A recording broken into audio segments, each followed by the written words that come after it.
Ang daming nangyari, hindi ko na mapipigilan. Bilang lang sa daliri yung tunay na kaibigan. Ilan lang na natili sa tabi nung kagipitan. Nung walang mapala, napakarami ding lumisan. Pero eto pa rin ako na natili yung tindi. Dumadami na yung tao ko na tagapakinig. Di ko na kailangan na magmukmuk pa ko sa silid. Mas ginustong iparating mensahe galing sa bibig. Kaya etong iba na ako, ang daming mga plano. Bilib sa sarili kung ano ang nagagawa ko. Di mo ko masisisi kung bakit ganito na ako, kung bakit to ganado yung buhay ipanalo. Mananatiling nakatayo, ano man ang hamon ibigay ng mundo.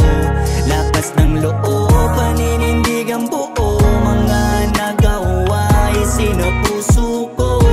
Ano man ang iyarang sa akin, wala yan. Ano man ang iyatang ay makakayanan. Pamilya, kaibigan ang aking kayamanan. At Panginoon lang ang aking sandalan. Pinapalaganap ko palagi ay pag-ibig lang. Di makatanggi sa mga tunay na pagbibigyan. Kung nasan ako ngayon parang panaginip. Ang mga nangyayari sinusulit di nagbibilang. Salamat sa tunay na nakasama sa lahat. Salamat sa aking asawa at sa dalawa kong anak. Kundi dahil sa inyo ay di ko kayang isagad. At laking pasasalamat lalo na kay God. Salamat dun sa isang taong pinusigi niya pa ako. Nagalingan palagi-lagi maglabas ng bago. Ngayon ay ito na ako, medyo naninibago. Unti-unti ko na kasing nagagawang mananatiling nakatayo.